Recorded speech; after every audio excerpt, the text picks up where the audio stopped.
بسم الله الرحمن الرحيم. فاتقوا الله وأصلحوا ذات بينكم وأطيعوا الله ورسوله إن كنتم مؤمنين. إنما المؤمنون الذين إذا ذكر الله وجلت قلوبهم وإذا تليت عليهم آياته زادتهم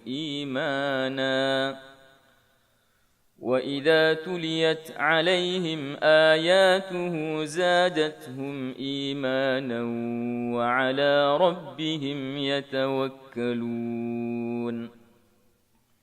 الذين يقيمون الصلاة ومما رزقناهم ينفقون أولئك هم المؤمنون حقا لهم درجات عند ربهم ومغفرة ورزق كريم.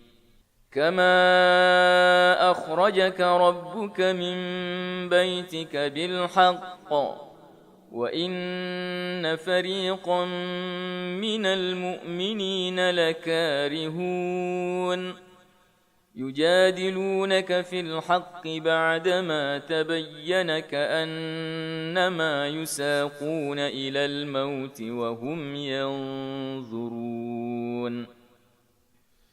وإذ يعدكم الله إحدى الطائفتين أنها لكم وتودون أن غير ذات الشوكة تكون لكم ويريد الله أن يحق الحق بكلماته ويقطع دابر الكافرين ليحق الحق ويبطل الباطل ولو كره المجرمون.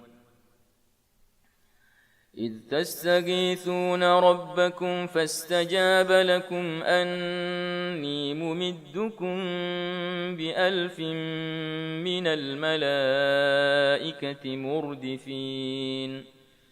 وما جعله الله إلا بشرى ولتطمئن به قلوبكم وما النصر إلا من عند الله إن الله عزيز حكيم. إذ يغشيكم النعاس أمنة منه وينزل عليكم من السماء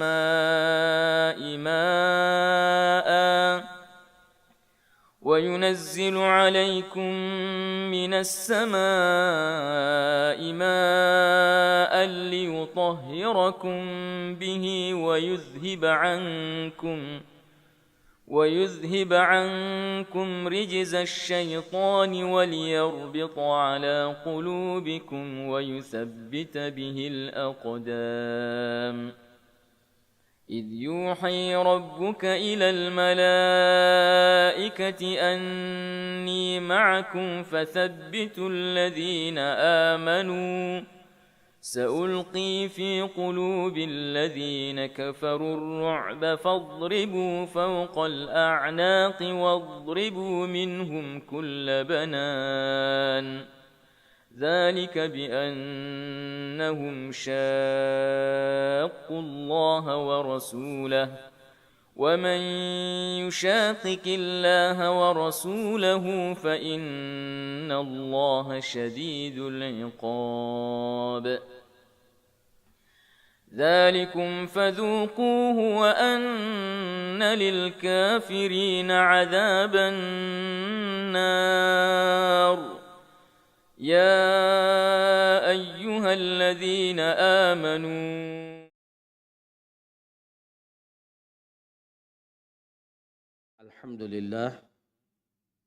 الحمد لله رب العالمين وبه نستعين على أمور الدنيا والدين والصلاة والسلام على من لا نبي بعده wa ala alihi wa sahbihi wa man walah, amma ba'du. Hadirin jamaah salat maghrib yang dirahmati oleh Allah. Yang pertama tentunya kita memuji dan bersyukur kepada Allah Subhanahu wa taala yang masih memberikan kesempatan, kesehatan kepada kita sehingga kita dapat melaksanakan kewajiban memaksimalkan ketaatan kita kepada Allah Subhanahu wa taala. Kemudian sebagaimana biasanya pada malam hari ini kembali kita akan melanjutkan ta'lim kita, pengajian kita, kajian kitab Al-Fiqhul Muyassar, di mana pembahasan kita pada malam hari ini masih dalam pembahasan fikih salat, bab yang ke-11 dari kitab ini, yaitu fi salatil khauf, tentang pelaksanaan salat dalam keadaan kondisi terjadi peperangan. Para jamaah sekalian yang dirahmati oleh Allah, dalam kitab ini dikatakan atau akan dijelaskan tentang hukum pelaksanaan sholat khauf, tata cara atau dalil pensyariatannya, kemudian tata cara pelaksanaan sholat dalam kondisi peperangan. Yang pertama di sini dikatakan bahwa al-khauf atau rasa takut atau dalam kondisi perang itu merupakan salah satu uzur dari 3 uzur. Ya, jadi ada 3 uzur yang telah ditetapkan di dalam syariat kita, di mana ketika seseorang berada dalam kondisi tersebut, dia bisa melaksanakan sholat sesuai dengan kondisinya. Sesuai dengan kondisinya. Uzur yang pertama dan kedua sudah dijelaskan pada pembahasan yang sebelum sholat Jumat. Ya. Sholatu ahlil a'dar, sholatnya orang yang memiliki uzur. Yaitu orang yang sakit dan orang yang musafir. Jadi orang yang sakit dan orang yang musafir itu diberikan keringanan kepadanya untuk melaksanakan sholat sesuai dengan kondisi dan keadaannya. Ya, sesuai dengan apa yang telah dijelaskan pada pertemuan-pertemuan terkait dengan masalah ini. Nah, kemudian uzur yang ketiga itu adalah al-khauf. Al-khauf itu rasa takut. Tetapi yang dimaksud di sini adalah ketika terjadinya peperangan. Nah, ya. Maka dalam kondisi ini pelaksanaan sholat itu memiliki kehususan-kehususan baik dari sifatnya, tata caranya, dari sisi jumlahnya, dan hal-hal yang terkait dengan syarat-syarat sholat itu ya, tidak sama dengan syarat sah sholat ketika kita berada dalam kondisi aman, dalam kondisi normal. Saya kasih contoh. Menghadap ke kiblat itu hukumnya apa?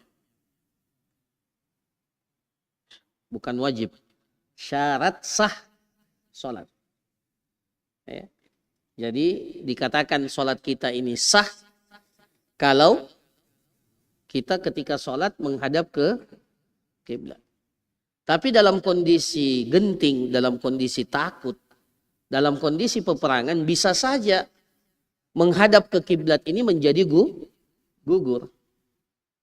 Bisa saja menjadi gugur. Karena ketika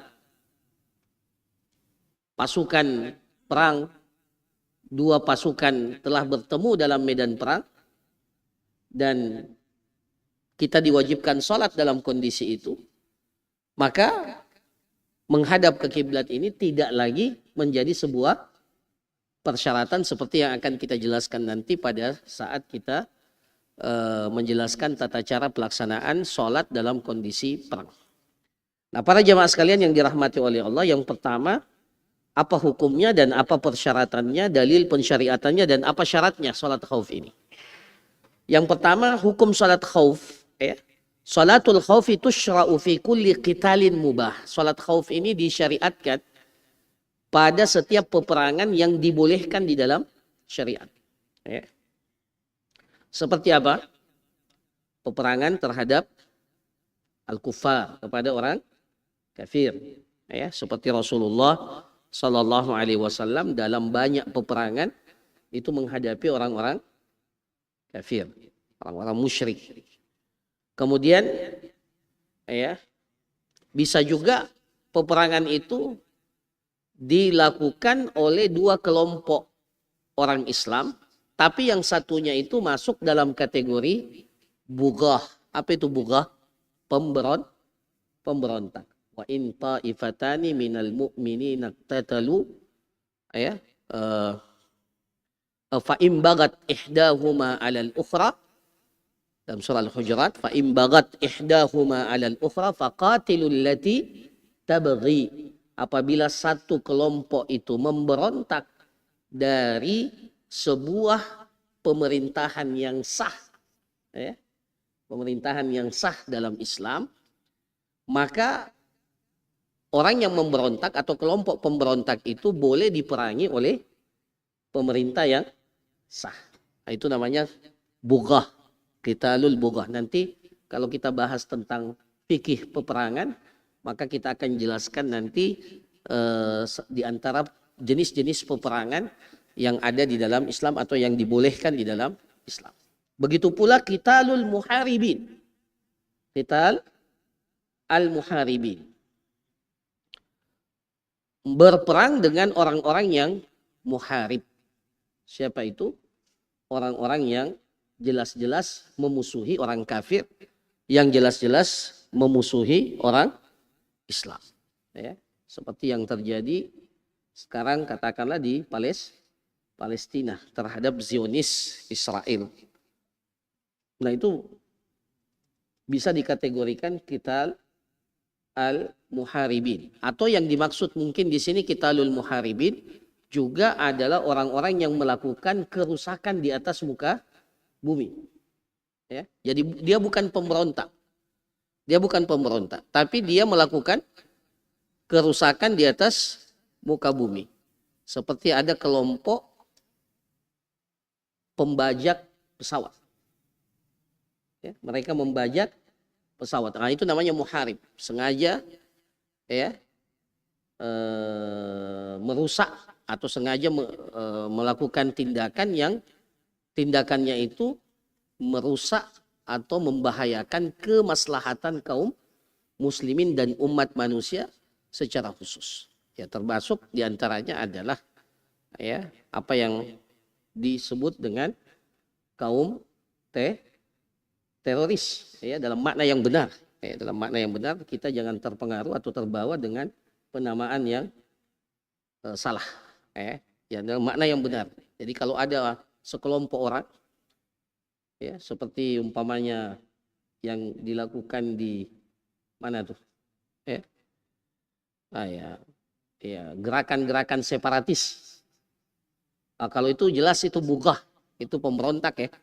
Termasuk, tapi yang dimaksud di sini bukan pemberontak, dia tidak pemberontak, tapi dia melakukan, ya, seperti ada mafia narkoba, ya, mereka kelompok yang kuat dan tidak bisa dituntaskan kecuali dengan diperangi.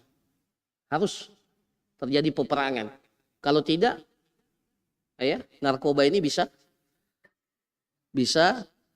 merajalela, dan dikhawatirkan narkoba itu bukan rusaknya 1 tahun 2 tahun, dia merusak generasi.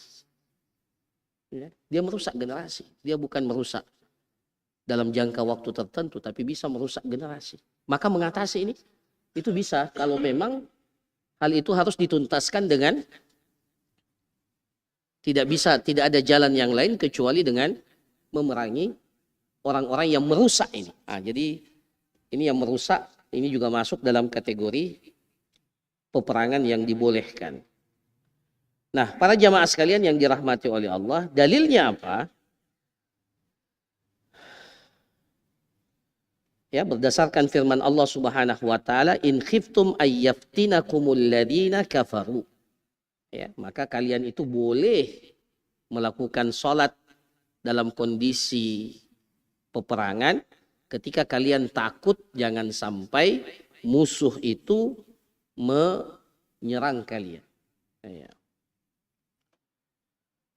Ya, dan dikiaskan dengan kondisi-kondisi yang lain yang seperti kita katakan tadi, ya, seperti memerangi pemberontak dan memerangi orang-orang yang menyebar kerusakan di atas muka bumi ini. Ya. Kemudian di sini dikatakan fatushra'u indal khaufi min hujumil adu. Ya. Salat khauf ini disyariatkan ketika musuh menyerang. Ya. Awil harbi min adu inkan al harbu mubahat. Begitu pula ketika pasukan kaum muslimin harus meninggalkan medan perang. Kalau meninggalkan medan perang itu dibolehkan. Apa hukumnya meninggalkan medan perang? Kalau sudah terjadi peperangan, boleh tidak kita meninggalkan medan perang? Tidak boleh, bahkan masuk dalam kategori al-firaru yaumaz zahfi. Itu lari dari medan perang pada saat pasukan sudah bertemu. Ya. Tapi dalam kondisi-kondisi tertentu menarik diri dari medan perang itu boleh dengan tujuan untuk apa? Mengatur kembali strategi atau menunggu bantuan dari pihak kaum muslimin yang lainnya. Itu dibolehkan. Nah, maka dalam kondisi-kondisi itu dibolehkan seseorang atau kelompok kaum muslimin itu melakukan sholat khauf. Ya. Apakah harus dalam kondisi peperangan? Tidak. Para ulama kita mengkiaskan wa yadkhulu fil adwi kullu aduwin adamiyan aw sab'an. Setiap yang disebut musuh yang bisa mengganggu kita, maka itu yang disebut dengan musuh dan dibolehkan bagi kita untuk melakukan sholat dalam keadaan takut. Seperti apa? Seseorang yang takut karena diburu oleh binatang buas. Ada seseorang diburu masuk ke hutan. Kemudian apa? Diburu oleh binatang buas. Akhirnya dia manjat ke atas pohon. Tiba waktu sholat. Bagaimana sholatnya? Nah, dia sholat sesuai dengan keadaannya. Tapi sholat wajib, tidak boleh ditinggalkan. Ya. Nah, ini sholat dalam kondisi takut, dalam kondisi kita berada dalam ketakutan. Atau ada kondisi-kondisi tertentu di sini dikatakan bisa yang dengannya seseorang itu mengkhawatirkan dirinya atau keluarganya atau hartanya bahkan. Ya, ada perompak yang ingin mengambil harta kita dengan cara yang jelas, cara yang tidak benar. Maka dalam kondisi terjadinya pertempuran atau perlawanan terhadap perompak itu boleh kita melakukan sholat dalam keadaan sholat dengan tata cara seperti yang diajarkan dalam sholat khauf. Ya.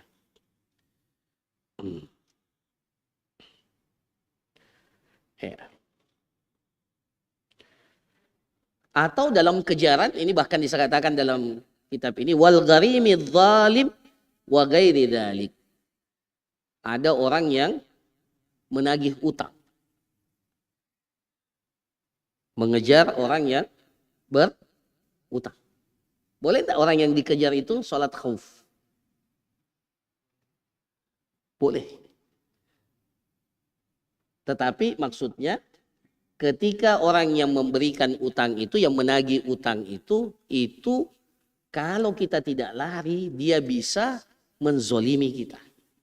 Umpamanya kalau kita tidak lari, bisa saja kita dibunuh atau bisa saja kita dicelakai atau di apa. Nah, dalam kondisi itu boleh enggak lari? Nah, ketika kita dikejar, boleh enggak? Umpamanya kejar-kejaran pakai mobil umpamanya. Masuk waktu sholat, boleh enggak? Kita sholat dalam kondisi tata cara seperti orang yang dalam keadaan kondisi perang, boleh kata para ulama. Yang penting orang yang menagih utang itu zalim, ya. Bukan yang menagih utang yang datang baik-baik. Kalau yang datang baik-baik, boleh lari? Hah? Tidak boleh lari. Harus kita hadapi, jelaskan. Kalau memang belum bisa bayar, maka jelaskan. Ayo. Nah, para jamaah sekalian yang dirahmati oleh Allah, dalil pensyariatan sholat khauf ini berdasarkan Al-Quran, As-Sunnah, dan Ijma'. Ya. Jadi Rasulullah SAW dalam hadis atau dalam riwayat-riwayat hadis itu dijelaskan ada 6 hadis, ya, atau bahkan lebih, sebagian mengatakan lebih, yang menjelaskan tentang tata cara sholat Rasulullah bersama Rasulullah SAW bersama dengan kaum muslimin ketika dalam kondisi perangan. Ada 6 hadis. Nah, itu yang dijadikan dasar oleh para ulama dalam penentuan tata cara sholat dalam kondisi peperangan yang kemudian dikiaskan dalam kondisi-kondisi yang lain. Adapun dari Al-Quran ini jelas, ya, dalam surah An-Nisa ayat 102, ya.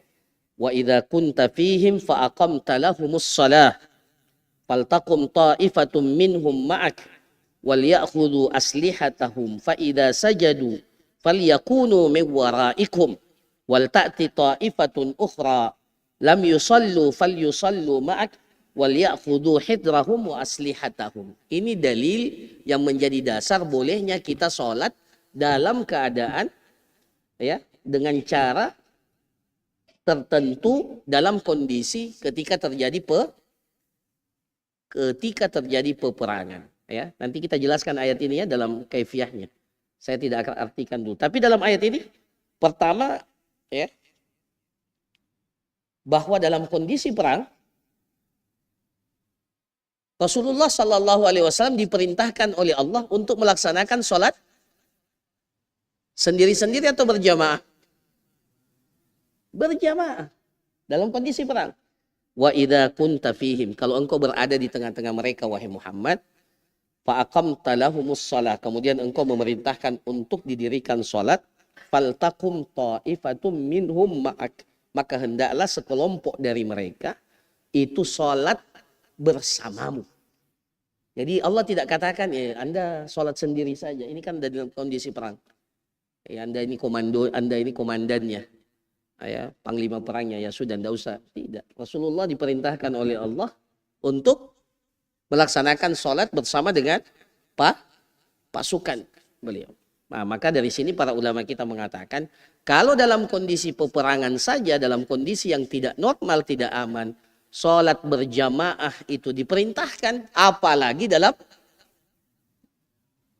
kondisi aman. Kita ini aman atau tidak aman? Takut Ustaz ada pencuri sendal di masjid. Itu tidak dianggap sebagai, ya, sesuatu yang bisa menghilangkan rasa aman. Ya. Ya, jadi dalam kondisi normal kita ini diperintahkan untuk melaksanakan sholat berjamaah. Kemudian coba diperhatikan dalam ayat ini Allah perintahkan kepada kaum muslimin wal ya'khudhu aslihatahum. Hendaklah mereka mengambil senjata-senjata mereka sementara mereka sholat. Jadi sholat sambil membawa senjata, ya, sambil membawa senjata. Nah, ini salat khauf. Nah, kemudian sebentar kita jelaskan, ya, tata caranya berdasarkan ayat ini. Kemudian ijma' para sahabat. Para sahabat berijma', bersepakat bahwa salat khauf ini adalah sesuatu yang dibolehkan berdasarkan ayat-ayat dan hadis-hadis Rasulullah Sallallahu Alaihi Wasallam. Apa persyaratan salat khauf? Ada 2. Kapan salat khauf itu dibolehkan atau dikatakan dibolehkan ya. Yang pertama, an yakunal aduwwu mimman yahillu qitaluhu. Musuh yang sedang dihadapi dalam peperangan itu boleh diperangi. Itu boleh diperangi. Jadi kalau seperti pertempuran atau ya orang bilang pertempuran antar lorong. Boleh enggak Ustaz? Genting ini sholat khauf. Boleh enggak kita perangi lorong sebelah itu? Tidak boleh para jamaah sekalian. Nah, maka ini tidak berlaku ya sholat khauf dalam kondisi ini. Ya. Karena orang yang diperangi itu tidak boleh kita perangi. Bagaimana kita memerangi saudara kita? Tetangga kita bahkan. Ya, tetangga kita tidak boleh. Ya. Kecuali kalau mereka yang menyerang duluan, kemudian kita dalam kondisi membela diri. Ya, itu lain lagi. Ya. Itu memang kita diperintahkan untuk membela diri. Bukan dalam kondisi kita memerangi atau berinisiatif untuk memerangi mereka. Tidak. Dalam kondisi membela diri. Man qutila duna irdihi atau duna malihi fahuwa syahid. Siapa yang terbunuh gara-gara membela kehormatan dirinya atau membela hartanya, maka dikategorikan seperti orang yang mati syahid. Ya. Nah itu syarat yang pertama. Jadi peperangan ini adalah musuh yang diperangi itu adalah orang-orang yang dibolehkan untuk diperangi di dalam agama kita. Kita sudah jelaskan tadi ya, ada 3 orang kafir, orang bughah, ya, pemberontak, dan orang-orang yang menebar kerusakan di atas muka bumi. Syarat yang kedua, ya, syarat yang kedua dibolehkan sholat khauf, ya, sholat dalam kondisi tertentu ketika peperangan itu ketika dikhawatirkan adanya serangan dari musuh kepada kaum muslimin saat pelaksanaan sholat. Jadi sudah terjadi kekhawatiran, di sini dikatakan an yukhafa hujumuhu alal muslimin halas salat. Diprediksikan atau kemungkinan kalau kita sementara sholat kita akan kaum muslimin akan diserang. Tapi kalau tidak ada kemungkinan itu tidak boleh salat khauf. Jadi kapan dibolehkan? Kalau dikhawatirkan musuh menyerang ketika kaum muslimin dalam keadaan sholat. Ya. Musuhnya masih jauh. Ya, kita sholat khauf. Ya tidak. Ya musuhnya masih jauh. Prediksinya dia datang dalam. Ya meskipun ya tentunya sekarang ini dengan semakin canggihnya alat yang dipakai untuk perang. Ya maka seperti kata Syekh Al-Utsaimin rahimahullah, maka tata cara sholat khauf itu tidak mesti seperti apa yang dicontohkan oleh Rasulullah Sallallahu Alaihi Wasallam. Ya. Sekarang ini dulu musuh itu selalu ada di mana? Di depan, tidak mungkin dari atas. Kalau sekarang musuhnya pakai pesawat tempur, berarti harus. Nah itu juga salah satu di antara hal yang disebutkan. Maka nanti dalam penjelasan salat khauf kita akan jelaskan beberapa kondisi ini. Nah jadi 2 syarat itu. Yang pertama musuh yang dihadapi itu boleh diperangi. Kemudian yang kedua dikhawatirkan serangan itu terjadi kepada kaum muslimin dalam kondisi ketika kaum muslimin melaksanakan sholat. Maka dibolehkan salat khauf. Nah tata caranya para jamaah sekalian. Secara umum ada 3 atau 4 tata cara, atau 3 ya, secara umum ada 3 tata cara. Dalam kitab ini cuma dijelaskan 1 ya. Tapi sudah dijelaskan di awal, dikatakan ja'at sholatul khauf ala iddati sifat. Pelaksanaan tata cara sholat khauf itu ada beberapa tata cara. Seperti yang saya jelaskan tadi, ada 6 hadis dari Rasulullah Sallallahu Alaihi Wasallam yang menjelaskan variasi tata cara salat khauf yang dilakukan oleh Rasulullah Sallallahu Alaihi Wasallam. Di antaranya adalah tata cara yang diriwayatkan dari hadis Sahal bin Abi Hathmah. Ini yang paling masyhur. Ya. Hadis Sahal bin Ibn Abi Hasma al-Ansari, ya. Itu kenapa? Karena dia mirip dengan tata cara yang disebutkan oleh Allah di dalam Al-Quran. Ya. Yang sebentar akan kita jelaskan. Ya. Wa fiha ihtiyatun lis-salah. Ya. Wa ihtiyatun lil harbi. Dan dua-duanya menjaga dua kemaslahatan. Kalau kita sholat dalam keadaan kondisi peperangan, ada dua yang harus dijaga. Yang pertama apa? Kemaslahatan sholat. Yang pertama. Kemudian yang kedua, kemaslahatan yang terkait dengan kondisi perang. Jadi tidak boleh salah satunya dikorbankan. Jadi dua-duanya harus tetap dijaga dalam kondisi peperangan. Kondisi jamaah sholat itu harus tetap dijaga. Kemudian yang kedua, kondisi ketika terjadi atau ketika adanya serangan itu juga harus diperhatikan. Nah, para jamaah sekalian yang dirahmati oleh Allah, dalam hadis ini atau dalam kitab ini cuma dijelaskan satu, ya, dan itu dilakukan oleh Rasulullah Sallallahu Alaihi Wasallam pada satu peperangan yang disebut dengan Ghazwatu Dzatir Riqa, ya, salah satu peperangan yang diikuti oleh Rasulullah Sallallahu Alaihi Wasallam. Bagaimana tata caranya? Saya bacakan hadisnya, ya. Mau dipraktekkan?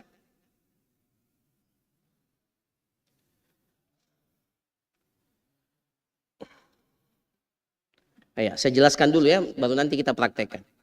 Ya. Tata cara yang pertama berdasarkan hadis siapa tadi? Ibnu Abi Hathma al-Ansari, Sahal ibn Abi Hathma al-Ansari radhiyallahu anhu. Ya. Rasulullah Shallallahu Alaihi Wasallam, dan sesuai dengan Al-Quran, Allah Subhanahu Wa Taala berfirman, wa idza kunta fihim fa aqamta lahumus shalah. Kalau engkau berada di tengah-tengah mereka, wahai Muhammad, maka hendaklah engkau dan engkau ingin melakukan salat, maka faltakum ta'ifatum minhum ma'ak. Maka hendaklah ada satu kelompok yang ikut bersamamu melaksanakan salat. Wal ya'khudhu aslihatahum. Dan hendaklah dia mengambil apa? Memegang senjata-senjata mereka. Fa idza sajadu, kalau mereka sudah sujud, falyakunu min waraikum, hendaklah mereka tetap berada di belakangmu, ya. Sementara sujud, kan salat khauf itu berapa rakaat? 1 rakaat, Masya Allah. Tetap, ya, yang apa? Yang 4 itu boleh di kasar 2 rakaat. Jadi yang lainnya tetap dalam jumlah yang maghrib 3, kemudian subuh 2. Nah, yang lainnya bisa kita lakukan 2 rakaat. Maka Rasulullah SAW dalam ayat ini dikatakan, fa idza sajadu falyakunu min waraikum. Kalau mereka sudah sujud, kelompok yang pertama ini, ya, maka hendaklah mereka, ya, falyakunu min waraikum. Ya. Mereka berada di belakang engkau, dan kemudian apa? Setelah mereka sujud selesai sholat, wal ta'ti ta'ifatun ukhra, kemudian datang lagi kelompok yang kedua. Ya. Lam yusallu fal yusallu ma'ak, yang belum melaksanakan sholat itu ikut sholat bersama engkau. Ya. Wal ya'khudhu hidrahum wa aslihatahum, hendaklah mereka mengambil senjata mereka dan tetap waspada. Jadi bagaimana tata cara yang pertama ini? Ini kata para ulama, kalau musuhnya itu tidak diarah kiblat. Jadi kalau pasukan musuh tidak berada di arah kiblat, maka tata cara sholat khaufnya seperti ini. Bagaimana caranya? Pemimpin pasukan atau panglima perang kaum muslimin membagi kaum muslimin itu menjadi 2 kelompok. Nah, ini nanti dilihat, ya, kan tidak mungkin juga kalau sekarang yang ikut perang itu kan luar biasa banyaknya. Jadi lihat bisa dibagi per kelompok-kelompok. Jadi yang jelas yang ikut sholat itu ada 2 kelompok. Berapa rakaat? Di sini katakan anna ta'ifatan saffat ma'an Nabi sallallahu alaihi wasallam wa ta'ifatun wijahal adu. Jadi kelompok ini dibagi 2. Satu ikut bersama dengan Nabi sholat, yang satu itu berhadapan dengan musuh. Ya, jadi tidak ikut sholat kelompok yang satu. Jadi yang satu ikut di belakang Nabi sholat, kemudian yang satu ini tetap berhadapan dengan musuh. Karena musuhnya di mana? Musuhnya bukan di arah kiblat. Ini nanti akan berbeda. Kalau musuhnya di arah kiblat, tata caranya berbeda yang dilakukan oleh Rasulullah sholat 1 rakaat. Ya, seperti sholat biasa, 1 rakaat. Kemudian apa? Setelah rakaat itu selesai, ya, summa sabata qa'ima. Rasulullah kembali berdiri untuk rakaat yang kedua. Tapi orang yang di belakang, kelompok yang pertama ini, itu menyelesaikan rakaat kedua sendiri-sendiri. Jelas ya? Jadi Rasulullah berdiri, ya, untuk rakaat yang kedua. Kemudian yang di belakang Rasulullah itu menyelesaikan sholatnya sendiri-sendiri. Jadi mereka sholat, ya, sendiri-sendiri. Diringkas sholatnya dan dipercepat. Ya, jangan baca bacaan panjang. Ini orang mau perang. Ya. Menuju ke posisi kelompok yang kedua yang belum sholat, jadi ditukar. Jadi yang belum sholat masuk ke belakang Rasulullah Sallallahu Alaihi Wasallam. Kemudian makanya Rasulullah dalam riwayat itu dalam rakaat kedua Rasulullah baca bacaan yang sangat panjang supaya kelompok yang kedua itu sempat ikut. Ya, jadi Rasulullah berdiri lama pada rakaat yang kedua supaya apa? Karena ada 2 yang ditunggu. Pertama, kelompok yang pertama ini menyelesaikan sholat, kemudian datang kelompok yang kedua mengikuti Rasulullah Sallallahu Alaihi Wasallam. Nah, ketika kelompok yang kedua ini datang, maka Rasulullah salat bersama mereka berapa rakaat? 1 rakaat. Kemudian pada saat tasyahud akhir, Rasulullah duduk lama menunggu mereka sampai selesai mereka juga ikut tasyahud dan kemudian salam bersama-sama. Nah, ini sifat yang pertama. Jelas ya? Jelas? Mau dipraktekkan? Hah? Mau dipraktekkan? Coba ada 5 atau berapa? 1 imam. Silakan. Siapa yang? Cepat. Ayo Pak Imam berdiri di depan. Silakan. Kemudian ada 5 orang di belakangnya. 5 orang. Ayo, bismillah. Ayo percepat. Iya, kita mau perang ini ya. Antum lambat ini. Iya, 5 orang. Iya, 5 orang. Cukuplah 4. Kemudian ada 4 orang. Umpamanya musuhnya ini kan arah kiblat ya. Iya, musuhnya di arah sana. Maka 4 orang berdiri ke sana. Silakan. Iya. Ya, oke. 4 orang, coba. Silakan berdiri cepat. Kita mau perang. Iya. 4. Yang menghadap ke sana. Jangan kiblat berhadapan. Kalau berhadapan, kita berhadapan sama musuh. Nah, sambil pegang apa? Senjata. Oke, salat. Antum salat? Iya, dipercepat aja. Salat. 2 rakaat, 1 rakaat dulu. Iya. Oke, dipercepat. Ruku. Ruku. Bangkit. Kemudian sujud.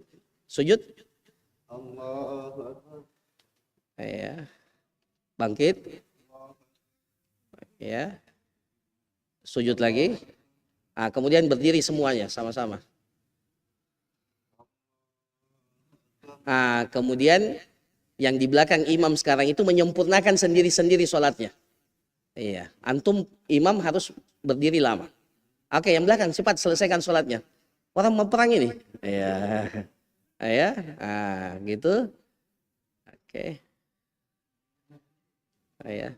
Nggak usah berjamaah masing-masing ya. Iya. Oke.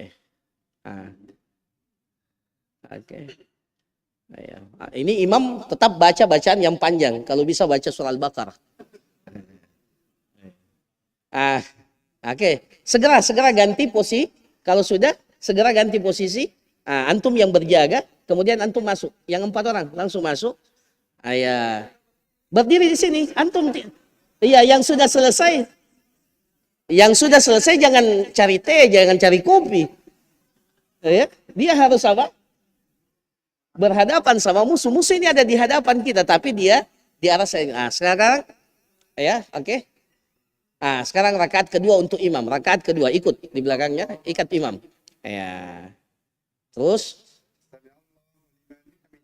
Ya, terus. Ya. Terus.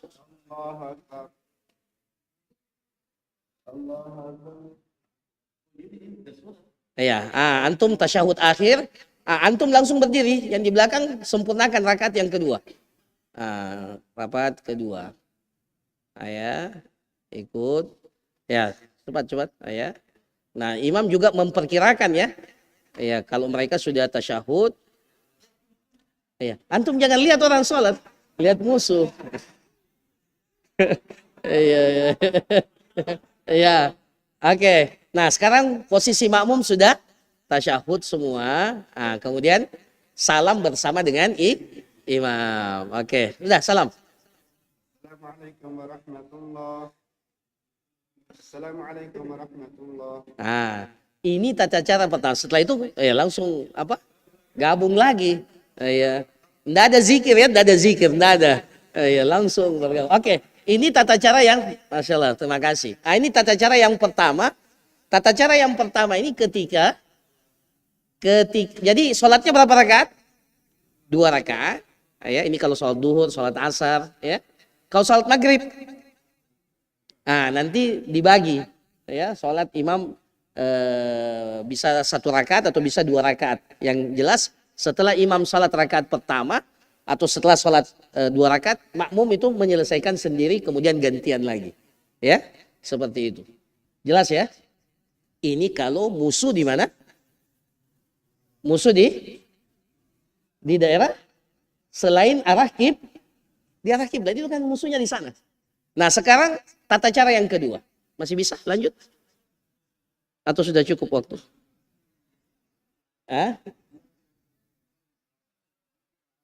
Ya, oke. Sekarang kita tata cara yang kedua. Langsung saja prakteknya. Silakan berdiri lagi tadi. Silakan. Yang lain juga bisa. Enggak usah yang tadi. Yang lain lagi. Iya. Ya, imam tetap. Ayo, silakan. 4 orang. Ini persepsinya bahwa musuh ini berada di mana? Berada di arah kiblat. Jadi musuhnya di mana? Di kiblat. Ya, di sana kan musuhnya, dan siap untuk menyerang. Oke, 2 soft. Iya, jadi harus 2, ya.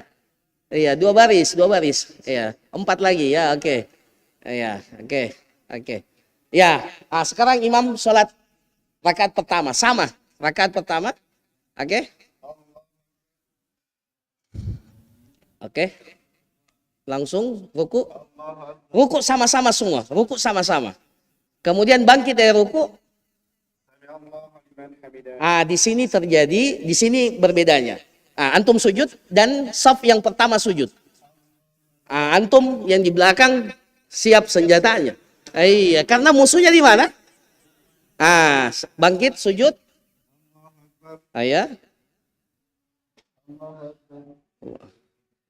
Kemudian rakaat kedua berdiri. Sekarang gantian. Maju. Yang di dulu. Yang di depan itu mundur ke belakang, yang di belakang maju ke depan. Maju ke depan. Iya, maju aja. Maju. Jangan membalikkan, tidak boleh kalau dalam soal begini, kita tidak boleh membalikkan badan ya. Balik begini ya, tidak. Mundur saja. Oke. Setelah itu antum selesaikan rakaat yang rakaat yang pertama, selesaikan. Antum kan masih baru selesai ruku. Oke. Antum berdiri terus. Sujud. Antum kan sudah ruku tadi kan? Sujud. Iya. Iya. Kan tadi kan sudah ruku tadi sama-sama. Jadi tinggal sujud dan menyelesaikan rakaat yang pertama. Antum rakaat kedua ikut yang di belakang. Ya, ikut semua. Sama. Bangkit. Kemudian sujud. Yang di depan sujud. Yang di belakang gantian, antum yang menjaga. Ayo, begitu ya. Ya, bangkit. Allahu Akbar. Ya, kemudian. Allahu Akbar. Ya. Allahu Akbar. Ya. Kemudian. Iya. Ini karena tidak terjadi peperangan kita. Jangan dulu, saya baca dulu hadis riwayat yang kedua.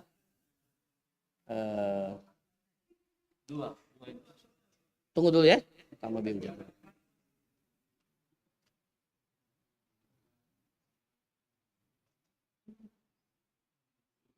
Iya.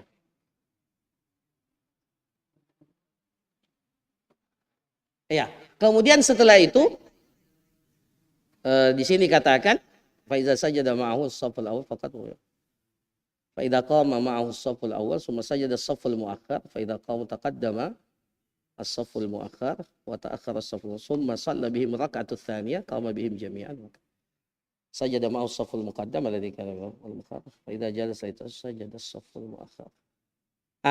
Sekarang kan sudah ada yang ini. Antum yang sujud langsung. Sujud di posisi itu. Antum lagi tasyahud ini kan? Sujud, segera selesaikan sujudnya. Kemudian tasyahud, ya. Jangan salam sendiri.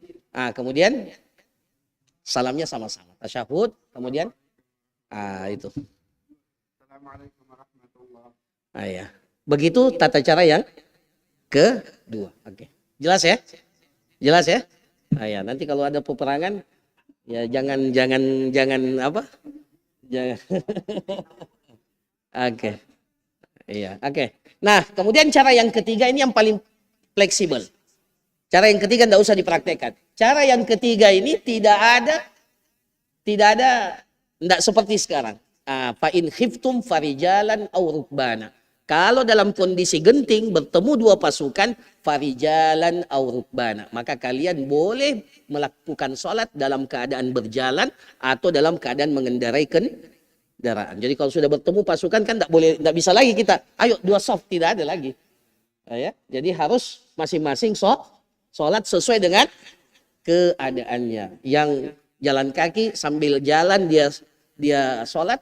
Ustaz, bagaimana dia sujud sesuai dengan keadaannya. Kalau dia tidak bisa sujud sesuai keadaannya. Tidak bisa ruku, yang penting kita dalam sholat dalam kondisi seperti itu. Farijalan aw rukbana atau berada di atas kendaraan. Nah, ini 3 tata cara sholat yang disebutkan oleh para ulama. Ini yang paling inti ya ketika terjadi peperangan. Jadi yang membedakan itu sebenarnya kondisi peperangannya, kemudian di mana posisi musuh. Itu yang menentukan cara kita melaksanakan sholat dalam kondisi peperangan.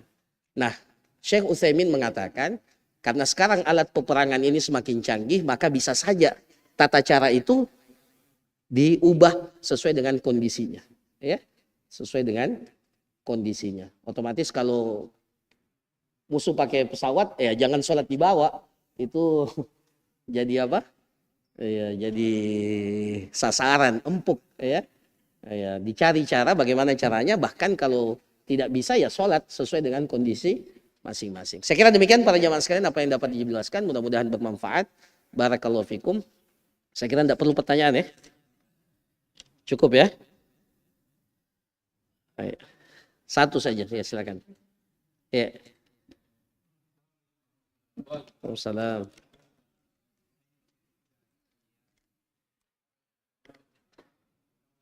Saya gimana kira-kira kalau ini